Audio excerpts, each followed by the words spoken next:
Historia de la humanidad hemos tenido presente, al menos desde el punto de vista intelectual, la relación que ha existido entre las comunidades, las sociedades, las religiones y las creencias en Dios. Cada religión, a través de los tiempos, ha tenido y ha manifestado de qué manera han tenido presente justamente la imagen de Dios en lo que significó o en lo que significa su relación con el mundo en el que se desarrollan. ¿Cuánto ha impactado, cuánto impactan estas creencias en las sociedades? Creo que es algo que podemos por allí ver en las cuestiones cotidianas. Por un lado, en cuanto al significado que tiene para cada persona esto de creer en algún Dios relacionado a alguna religión, y también, más allá de lo individual y lo personal, en la influencia que las religiones sostenidas por esta creencia en Dios implican en cuestiones que van más allá de lo estrictamente espiritual y se vinculan a cuestiones generalmente relacionadas a la política, a la sociedad, a lo social y a lo económico. Por eso, como decía al principio, culturalmente y ancestralmente hemos tenido presente intelectualmente esta relación de la creencia en algún Dios. Podemos pensar, o quizás nos cuesta a veces pensar, cómo es vivir sin esta creencia, es decir, cómo es vivir sin tener presente la presencia de un Dios. Así que si le parece, hoy sobre este tema los invito a pensar. En nuestras culturas, ya sea occidental o oriental, ancestralmente siempre, al menos de una cuestión intelectual, hemos tenido presente la influencia y la presencia de Dios en cada una de las culturas, más allá de las religiones y más allá de distintos matices, ¿no? Y pensaba esto, y además pensaba en cuánta influencia tiene la creencia en Dios en las personas desde el punto de vista espiritual, pero también en cuánto esto influye en otras cuestiones que van más allá de lo espiritual. Pero quería preguntarte, y sobre todo porque me interesa la mirada desde tu profesión particularmente, que es la psicología, ¿qué impacto tiene esto desde el punto de vista espiritual, su relación con lo psíquico, ¿no? Esto de creer en Dios, o por el contrario, no creer en ningún Dios, que por ahí es un poco el tema que vamos a abordar hoy. El tema de la creencia específicamente, yo no me quisiera meter mucho porque creo que no puedo hablar mucho sobre el amparo que alguna gente siente. Bueno, yo tengo mis opiniones, pero tal vez no sea bueno verterlo. Sí, digamos, por ahí podríamos hablar de algo que vengo trabajando hace un tiempo, que es una parte que a mí me importa particularmente porque yo vengo trabajando en algunas corrientes de lo que se llama psicología positiva, que es cómo mejorar la vida de uno. Y ahí me parece que las religiones, y ya más allá de las religiones, lo que sería la cultura religiosa que tenemos todos, aún los no creyentes, que es la valoración del sufrimiento y la desvalorización del placer, ahí sí trae un problema grande. Porque valoramos el sufrimiento, que inicialmente fue desde las religiones, que bueno, con el sufrimiento se gana el cielo, digamos, ¿no? Pero eso ya lo cree poca gente, incluso así, incluso los religiosos ya no lo dirían así. Sin embargo, está metido en nuestra cultura. Vos fíjate que valoramos el esfuerzo por sí mismo. Por sí mismo el esfuerzo tiene valor. Si uno se saca una buena nota en un examen y no estudió, vale menos la nota, que si estudió vale más.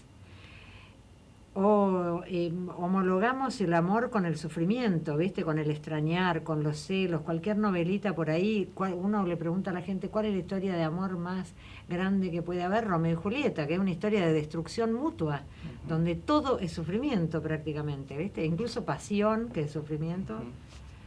Y a mí lo que más me parece importante destacar es el tema de la desvalorización del placer. El placer es la guía certera que tenemos. Tenemos que buscar el placer, tenemos que buscar la felicidad. Está bien que algo te guste. Nosotros tenemos, yo creo que genéticamente marcado, digamos, la orientación hacia el bienestar. Uno, cuando está haciendo algo que no está bien, te duele. Vos estás haciendo un mal movimiento, te duele. Lo mismo pasa psíquicamente. Entonces, si vos tenés dolor, es indicación de que hay algo que está mal. está bien cuando uno siente placer, no solo cuando no siente nada, porque a veces uno se adormece y no siente nada, hay distintas formas de anestesia.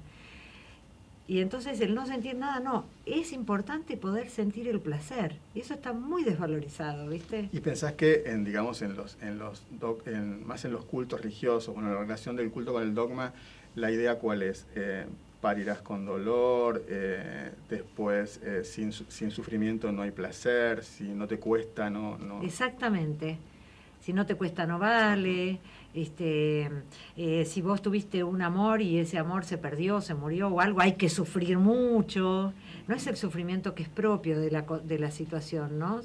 Porque la situación, obviamente que el dolor es inevitable en algún sentido, pero muchas veces decimos que es inevitable y nos relajamos en que es inevitable y no luchamos contra eso. ¿Vos decís algo así como que hay una sobreactuación del dolor en estos manejos? No creo que sea una sobreactuación. Creo que no tenemos suficiente conciencia de que sufrir es malo, de que el sufrimiento es malo, siempre es malo. Viste que hay gente que te dice, bueno, se puede aprender del dolor. Eso es casi una obviedad, los humanos aprendemos de todo, pero aprendemos mucho más de las experiencias intensas positivas, como el encuentro amoroso, el arte, los viajes. Eso te enseña mucho más que cualquier dolor. El área del autoconocimiento es mucho mayor cuando vos estás feliz y relajado. Sos más bueno, más inteligente, más generoso cuando uno está feliz que cuando está preocupado, porque el dolor cierra las áreas de autoconciencia preparándose para proteger. Te aísla, te quedás rumiando, te paraliza mentalmente. Todos conocemos que cuando tenés una situación que te está afectando mucho, te está preocupando mucho, no tenés mucha energía para dedicar a los demás, al mejoramiento de la vida de uno y de los demás, ¿no? Que yo creo que la verdad que me parece que la mejor manera de vivir es con esa máxima que ya viene desde la antigüedad, goza y haz gozar, ¿no? De poder disfrutar de la vida y hacer que los demás disfruten, que es otra manera más de potenciar el disfrute de uno, porque si uno disfruta solo en perjuicio de los demás está mal, eso no es bueno. Viste que mucha gente también dice, no, pero vos sos egoísta porque vas a disfrutar vos. La palabra egoísmo yo tampoco sé muy bien qué es lo que significa, porque a mí me parece que está bien ser egoísta, no en desmedro de los otros, pero sí tratar de disfrutar lo más posible. Y si yo logro que los demás disfruten, voy a disfrutar mucho más yo. No es la perversión de aprovecharse del otro, no es así, ¿viste? Pero está bastante mezclado, porque hay ideas muy mezcladas en torno del placer y del sufrimiento. No sé si es eso lo que me preguntás. Sí, porque sobre todo me interesaba ver desde tu perspectiva cuál era el impacto o cuál es el impacto que tiene toda esta impronta de lo que decíamos recién, ¿no? Es decir, que, bueno, hay que sufrir. Y muchas veces también esta mirada desde las religiones de ver al placer con cierta culpa, ¿no? Es decir, muchas veces todo lo que tenga que ver con lo placentero por una razón o por otra se ve con culpa o se vive con culpa, ¿no? Y porque inicialmente era pecado, todo lo que era el disfrute era pecado, digamos. Entonces, inicialmente en la religión católica, porque hay toda una tradición hedonista y de cristianos hedonistas y todo eso en el medioevo y en la antigüedad y Demócrito, Leucipo, todos aquellos que no, toda la línea hedonista incluso la palabra hedonista está mal vista, pero hedonista como buscadores de la felicidad propia y de los otros. En realidad todas las escuelas hedonistas fueron sumamente virtuosas en el amor al prójimo, podríamos llamar, ¿no? Pero a mí me parece que otro de los concomitantes muy, diría yo, perjudiciales en la forma de pensar religiosa en el nivel del consultorio, que es lo que yo hago, yo atiendo gente que sufre, digamos, es también la creencia en que algo de afuera nos va a salvar y que entonces hace que uno no use los propios recursos para eso, para evaluar el riesgo, primero, evaluar correctamente el riesgo y aumentar los recursos propios para enfrentarlo. Eso, digamos, eso se llama locus de control externo, o sea que el control de la propia vida no está en uno, sino que está en otro, y eso nos va a salvar y entonces limita las posibilidades y además nos acostumbra a pensar sin un rigor lógico entre los actos y sus consecuencias, ¿no? Entonces aparecen una serie de supersticiones en el sentido de uniones que no se entiende bien cómo vienen, viste que si haces tal cosa te va a pasar tal cosa, pero no hay tampoco ninguna corroboración, digamos, de cuántas veces pasa. Si yo veo un gato negro, ¿cuántas veces voy a tener desgracia? Por poner un ejemplo bastante absurdo, pero hay un montón de pequeñas supersticiones, sí, creencias un poco supersticiosas. Entonces es una forma de pensar que a mí me parece que sería mejor ir como cuestionando, ¿no? Desde esa mirada hay que inevitablemente pensar qué significado tiene la fe, ¿no? Y dónde se pone esto a lo que se denomina fe. Porque en rigor a lo que decís es pensar que, bueno, si algo me va mal, tal vez Dios me ayude, o si busco algún objetivo, es probable que con la ayuda de Dios o del Dios en el que crea, lo consiga. Hay mucha gente que se siente mucho más protegida y mucho más contenida con este pensamiento, ¿no? Entonces me pregunto dónde se debe poner la fe. Yo ya te digo, no sé muy bien, porque en mi experiencia alguna gente se siente muy desamparada cuando le decís que Dios no existe. De cualquier manera, yo lo que pasa es que me resulta difícil de entenderlo, porque yo veo que, no sé, cuando el Papa se enferma, todos rezan oraciones, y al Papa la gripe le dura lo mismo que a mí. Que nadie reza por mí, creo, por lo menos, bueno, a lo mejor alguno rezará por mí, porque tengo un montón de parientes y amigos que son religiosos y me quieren mucho y yo los respeto. Yo la verdad es que yo creo que la creencia privada de cada uno está tan metido en el interior de las personas que me parece que hay que respetar. A mí realmente no me parece que es muy difícil, digamos, que digamos, con respecto de la fe en sí misma es un tema que yo no quisiera hablar mucho porque no quiero meter la pata, digamos. Yo te puedo decir lo que pienso un poco como en general, digamos, pero con la fe en sí misma. Tiene que ver esto porque obviamente sabemos que los aspectos sociales y culturales influyen mucho en la conformación de una estructura psíquica. Y entonces pensaba en cuántas cuestiones vinculadas al dolor, a la angustia, al miedo, tienen alguna relación a esto, ¿no? Es decir, vos ponías el ejemplo del pecado, ¿no? Es decir, sí, si hago esto, probablemente me vaya mal, o voy a tener que pagar por esto que hice mal, creyendo que hice mal. Bueno, yo te puedo decir que yo fui a un colegio de monjas toda mi vida. Eran monjas, al principio eran bastante más estrictas, después se hicieron tercermundistas porque fue justo antes del proceso militar, el Sagrado Corazón en Buenos Aires. Después me casé por la iglesia. Ya tenía muchas dudas, pero realmente yo creo que a mí el hecho de ser atea y de considerarme atea me ha liberado en un montón de cosas, porque yo ya no tengo temor a lo que va a pasar después, ya no le tengo temor a la muerte, por ejemplo, porque sacar la idea del juicio final, para mí es tan liberador pensar que no va a haber nada. Es decir, la muerte es lo contrario de la vida, en el sentido de que cuando se acabe, se acabó. Para mí, se acabó, no hay nada que temer. Es lo mismo que antes de nacer. No me acuerdo, no sé. Entonces es disfrutar ahora. A mí me ayudó a revalorizar y a revalorizar un montón como de virtudes, digamos, alrededor de la gente que me rodea y fortalecerme en mi conciencia de una persona humanista. Yo siempre me considero una persona profundamente moral. Y la moral es un tema que me ha venido, toda la vida me ha preocupado mucho, toda la gente que me conoce sabe que es uno de los grandes temas de mi vida, la moral. Y bueno, me liberó porque la moral que yo pude construir a partir del humanismo es una moral para mí mucho más congruente, donde no hay incoherencias entre un nivel y otro, digamos. Está bien hacer el bien al otro, pero depende en algunas condiciones, sí. No hay que matar, pero depende, porque por las ideas sí, las ideas valen más que la vida en ciertas circunstancias. ¿Cómo? Si es por una idea yo puedo matar, pero entonces hay algunas cosas de la moral que a mí me enseñaron que yo no entendía.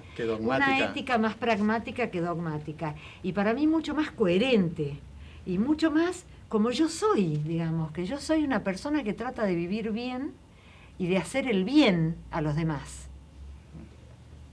Y que creo profundamente que el ser humano tiende al bien.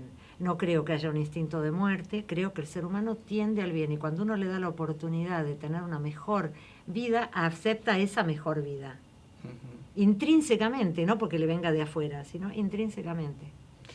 Y viste que hay en las religiones, por lo general, en la sociedad, algo que decías recién, cuando algo no se puede resolver, por lo general se habla de resignación, ¿no? Hay que resignarse, esto no va a cambiar. Pero yo a veces entiendo que en realidad resignar no es eso, sino que es cambiar el signo, ¿no? Sí. Resignar es volver a asignar.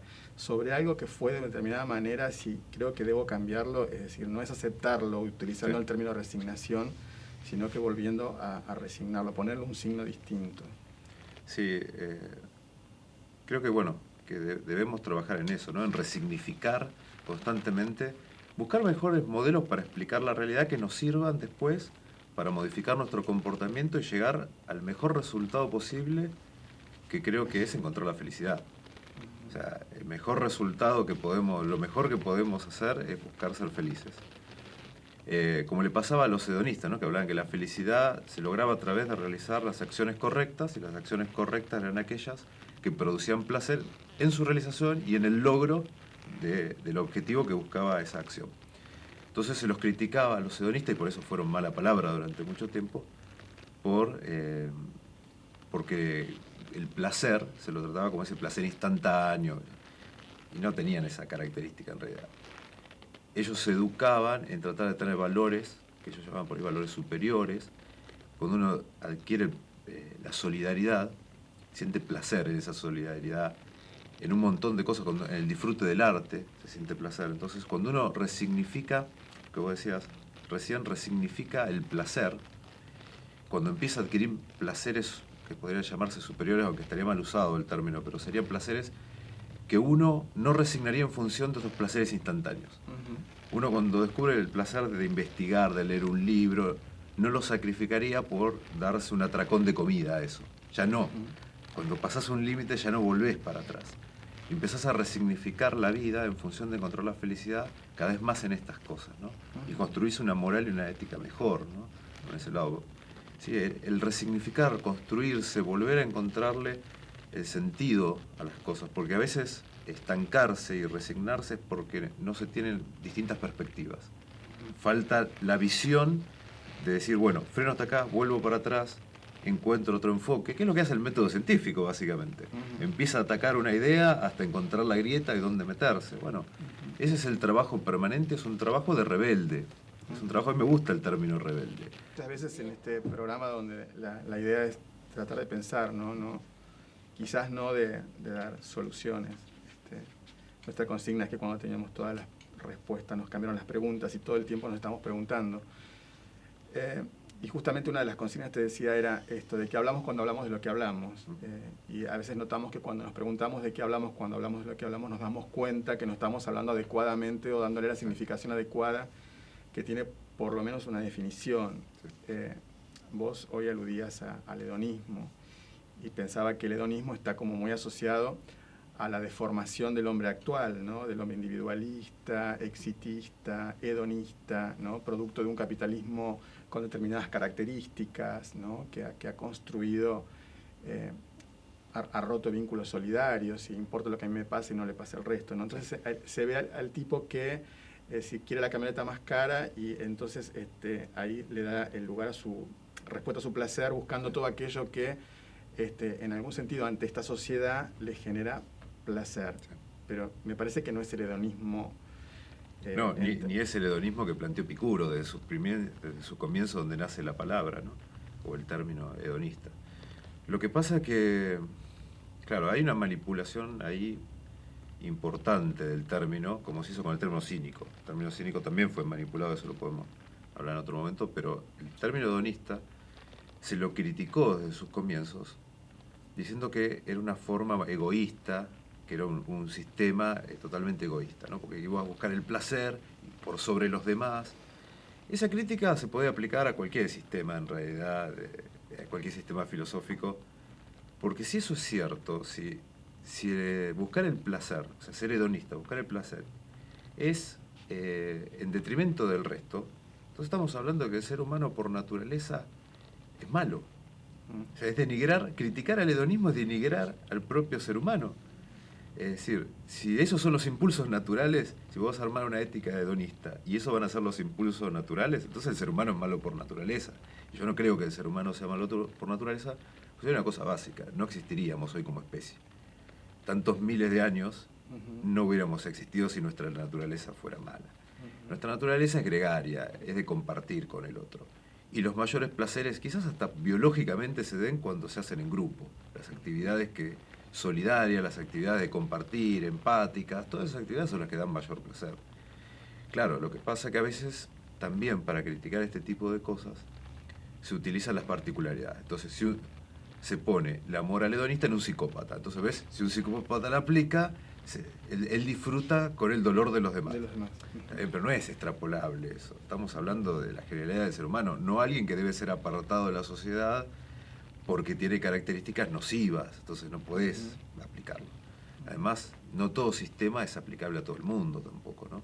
O sea, no es que uno va a obligar a todos a que practiquen el hedonismo. Sí, uno debe ser respetado por esta idea que además, yo creo que el hedonismo bien entendido, el gozar y hacer gozar sin dañar al otro ni uno mismo, es una regla moral muy buena. Y si por gozar se entiende no solo los placeres instantáneos, sino todos aquellos placeres que vienen de los valores del compartir, del ser solidario, me parece que podemos tener una sociedad mejor a partir del hedonismo. ¿Qué sentido tiene para un ateo la libertad? Bueno, la libertad en términos, digamos, hay muchos términos para la libertad individual o la libertad... Libertad individual, por ahí. Sí, creo que un ateo tiene un paso importante, que es el de haberse emancipado. O sea, la libertad se da por la emancipación, ¿no? Es decir, no estar atado a ningún preconcepto o la voluntad de otro, ¿no? Así más o menos puedo definir libertad, que es lo que decíamos, redefinir las cosas para saber de qué hablamos. Si hablamos de que libertad es poder no estar atado a preconceptos, a dogmatismos y no estar atado a la voluntad de un tercero, esa voluntad se logra emancipándose de todas aquellas cosas que nos subyugan y no nos permiten el libre pensamiento. Y no nos permiten sentir libremente, ¿no? Esas son las cosas, si hay algo que nos impide nuestra emotividad, también no somos libres, ¿no? Creo que un ateo y un ateo adogmático, que es creo que el otro paso, está cada vez más emancipado. Cada vez busca esa libertad emancipándose de todas aquellas cosas que nos dijeron que eran así por autoridad, ¿no? Pues fíjate que la libertad es contraria al autoritarismo. Y un ateo es un rebelde contra la autoridad ilegítima, ¿no? O sea, no es que sea un rebelde contra lo que está legitimado hasta que deje de estar legitimado, ¿no? Eso es lo que hay que estar siempre revisando, hasta dónde yo acepto cierta autoridad que es legítima por ahora, pero en algún momento deja de serlo. Ser libre es estar permanentemente atento a los cambios y a lo que se trata de enquistar cultural y personalmente. ¿No se siente solo un ateo? Solo por no tener un Dios protector, por no tener algo... No, se siente muy acompañado de los semejantes, ¿no? De los otros humanos. Es más, creo que un ateo es menos individualista. O sea, necesitamos mucho el intercambio, es más humanista. No creo... Por lo menos, está bien, yo puedo hablar de mi caso particular, me resulta complicado generalizar. Pero en mi caso particular... Yo si me llego a sentir angustiado, busco un amigo. Es decir, en vez de ponerme a rezar, busco compartir, pasarla bien, busco disfrutar con el otro. No creo necesario, y eso me ha tocado vivir situaciones complejas a nivel personal, y no tuve esa necesidad de ir a buscar. No creo que se sienta solo. No, aunque parezca paradójico, ¿no hay algo de omnipotencia en esto? Es decir, en el sentido de que yo todo lo puedo.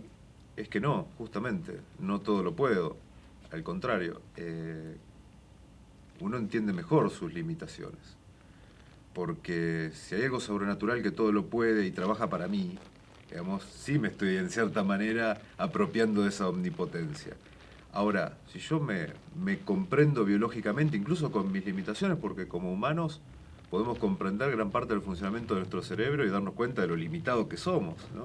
De lo mal que muchas veces percibimos la realidad, de cómo nos automanipulamos y nos engañamos a nosotros mismos. Y si estamos alertas a ese comportamiento limitado que tenemos, creo que al contrario, entendemos bien dónde estamos acotados. Me parece que es todo lo contrario. Además, hay un tema interesante, que es al no creer la existencia de un alma, que sería un corolario de esto de que no existe un ser creador, y no hay trascendencia de esa alma, vos sabés que lo más valioso que tenés es la vida. Entonces, las cuidás, no hay nada más importante que eso. No vas a dar, a un ideal no le vas a dar más valor que a lo que tenés ahora, y sabés que si vos dañás a otro, dañás todo lo que tiene y todo lo que va a tener. Porque si vos le quitas una vida a alguien, sabés que le quitas todo, que no tiene otra oportunidad. Entonces creo que somos bastante conscientes de lo limitados y finitos que somos.